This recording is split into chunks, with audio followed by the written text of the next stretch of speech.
this is a tragedy, but this is the victory of modernism.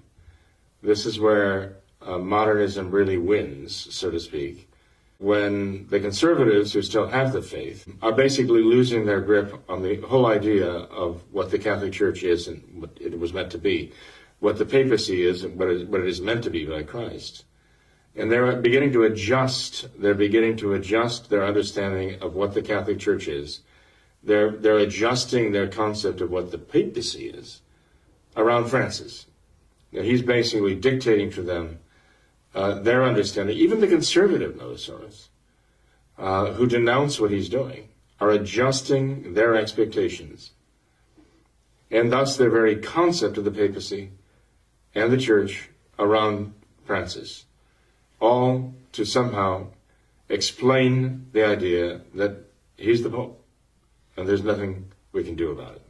And Father, I think that leads perfectly into this next question we have in regards to the Society of St. Pius X, and we received a request for you to comment on this kind of recognize and resist theory that they call it in the SSPX, where essentially they have this idea that the conciliar popes, they are true popes, we can't question that, but we are essentially able to pick and choose what we want to believe from them. And so this seems to be exactly what you're describing here. Well, unfortunately, it's true.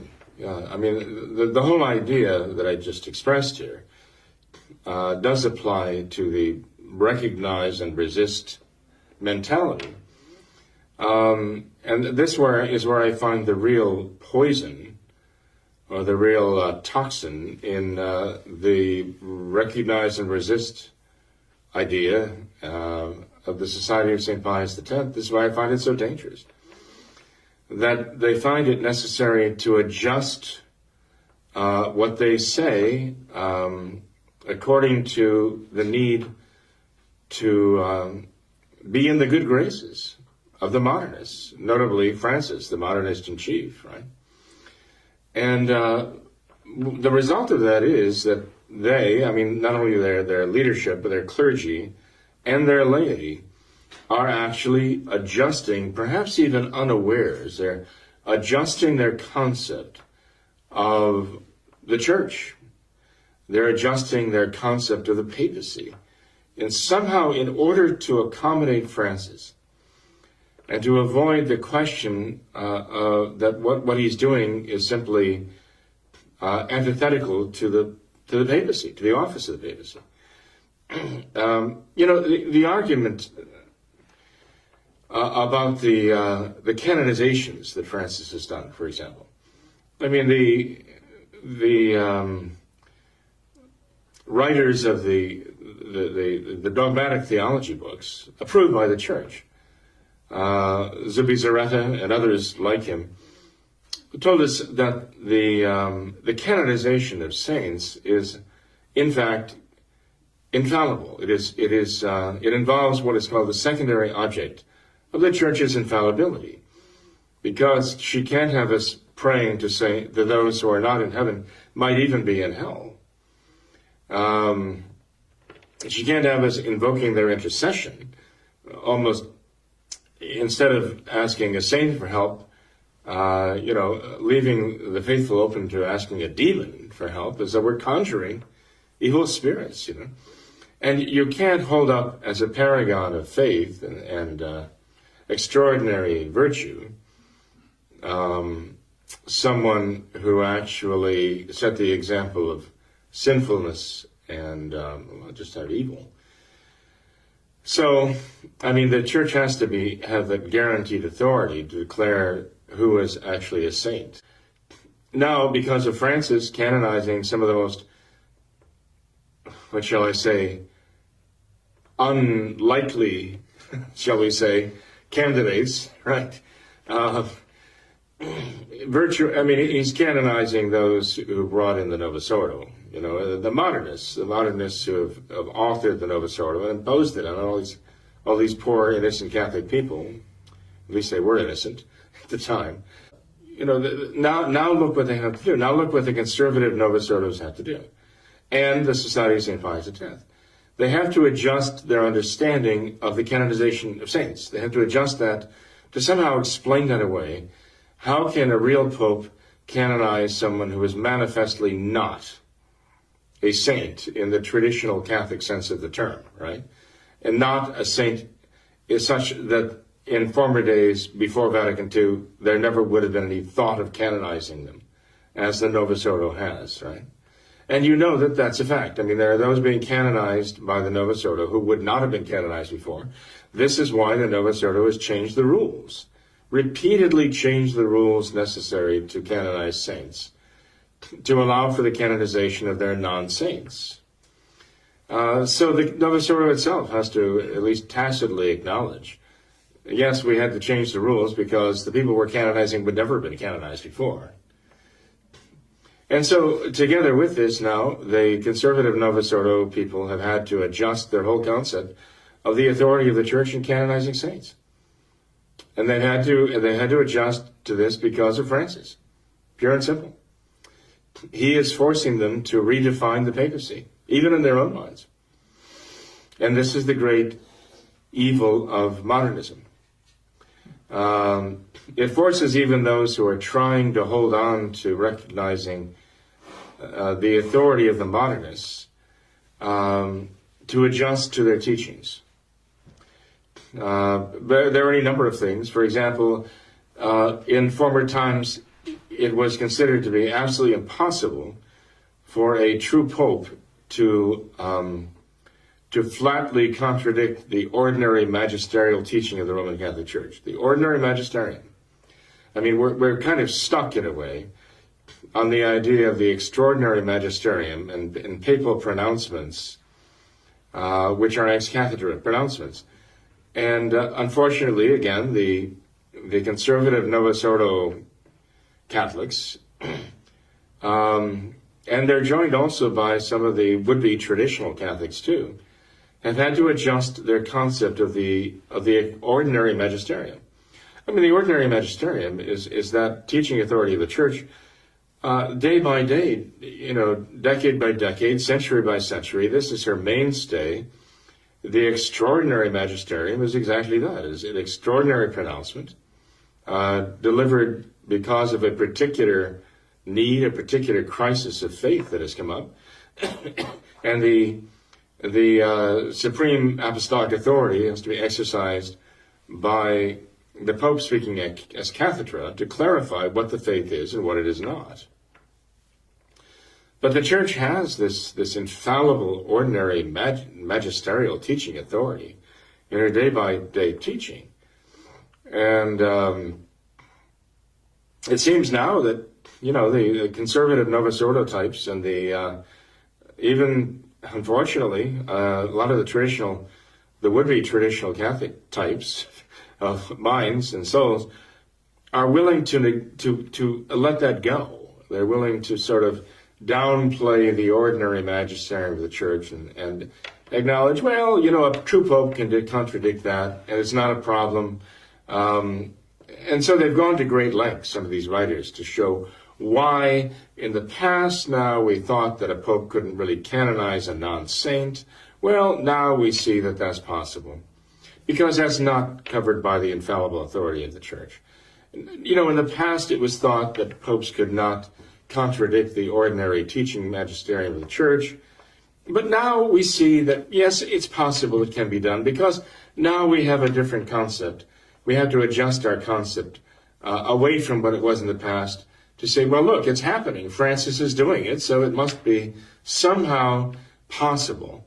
And so that must mean that somehow the teaching authority of the Church, the ordinary magisterium, is not infallible, at least not in all cases. So you see what they're doing. You see what's happening here. Sounds like perfect modernism. They're eroding the faith of those who are so stuck on the idea that Francis is the Pope, must be the Pope. You cannot question whether he's the Pope. Mm-hmm. And so they are looking at Francis as the fixed reference point of papacy, and they're adjusting their very concept of the papacy and the Church itself and the Church's authority to teach around Francis. This is exactly what the modernists wanted to do. And I think another one of those adjustments, Father, is mentioned by a writer here when she says another excuse that the recognize and resist groups use is that Vatican II is not a dogmatic council, but rather a pastoral council. You know, we hear that a lot. And well, I mean, this is what John the 23rd said. But if it's a pastoral council, but they start issuing dogmatic declarations and so on, I mean, you know, again, how do they explain that? Right. You know, Right. and how do they explain that Vatican II is saying that there are things that are in the Gospels taught by divine authority in the Gospel? You know, and then readjust the church's whole concept of ecumenism and herself and her faith. How do they adjust that around mere pastoral measures? You know, so. I understand what you're saying, and this is yes, it doesn't work from a Catholic point of view. It only works from a modernist point of view. And unfortunately, there are those who still have the faith now, who are so doggedly determined that Francis is the Pope, the whole Pope, and nothing but the Pope, and he has to be the Pope, and you can't suggest or even think for a minute that he might not be the Pope because of what he's doing. No, we have to take what he's doing and we have to make the whole church now somehow adjust our concept of the church around what Francis is doing. And this is exactly the program of the modernists now being accomplished in the conservative Novus Ordos and also even in, the Society of St. Pius X is a principal contributor to this disaster. Because what the Novus Ordo has not been able to do so far by simply destroying the faith in the hearts of the people, the Novus Ordo is eroding. It is accomplishing by mere erosion. And the evil of it is everybody's bad. It's everybody's damaging.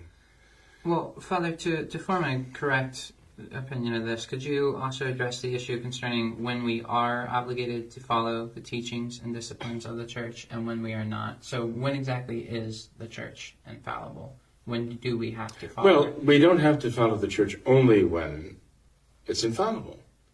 I mean, that's one of the most important things we have to realize. You know, the Roman pontiffs, right? And not only the Roman pontiffs, but the doctors of the church and, you know, all of those who have real authority in the church have told us that you have to follow orders, legitimate orders of the church, just as you would of your own father, you know. You have to have a very serious reason for, as a child, right, defying the order of your father. You are subject to in obedience, right? And this is a concept that I'm afraid is present only in the traditional Catholics anymore. It's being completely eroded away again, as I say, in the Novus Ordo, even the conservative ones, and in the Society of St. Pius X, which has insisted that the Novus Ordo popes are popes, and you can't question that. But no, in practice, we really don't have to do anything they say that we don't agree with. And that's really been their official position all this time. That's what they've actually done in practice. They have said, yes, they're the popes, and no, we actually do all these things we're doing, defying all the restrictions on working in all these dioceses and preaching and administering sacraments, and they've been marrying people and hearing confessions all this time.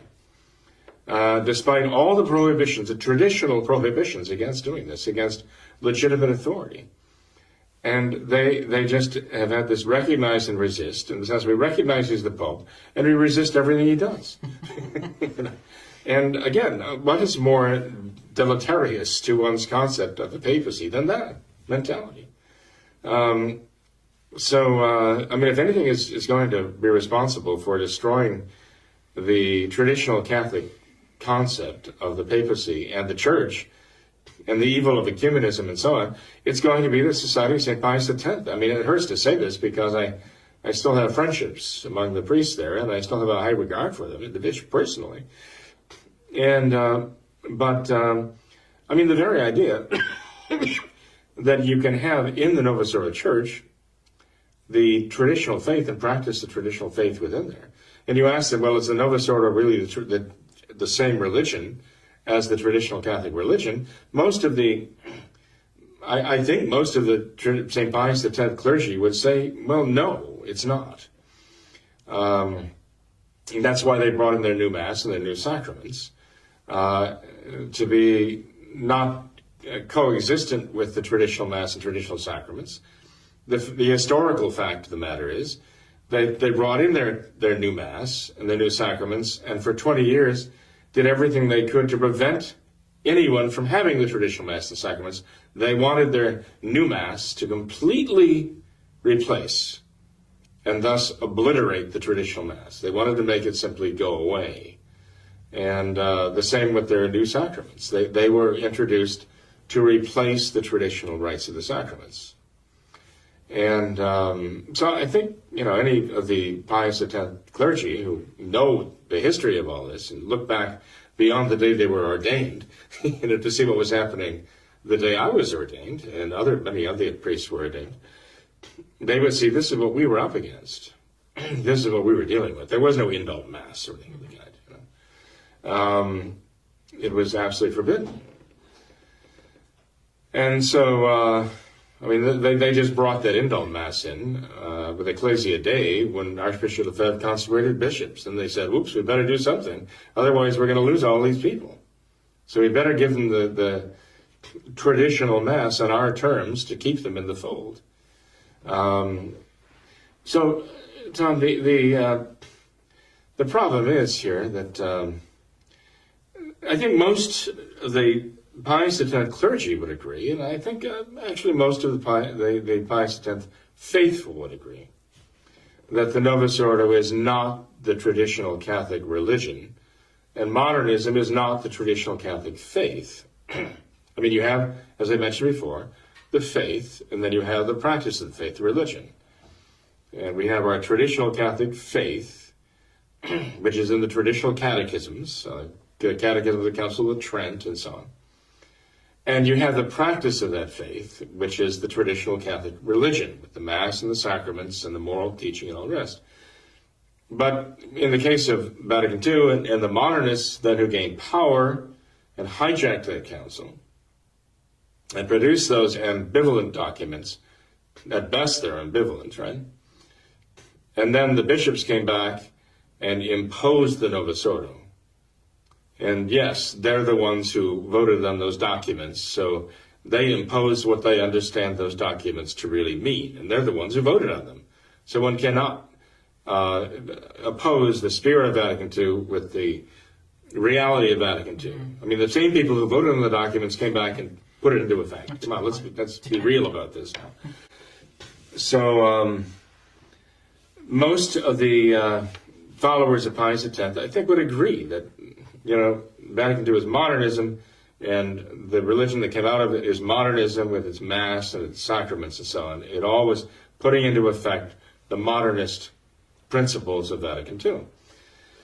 So how do you say, therefore, that modernism is not Catholicism in faith, and the Novus Ordo, therefore, that comes from modernism is not Catholicism in terms of the practice of religion? How do you say that they can coexist in the same church?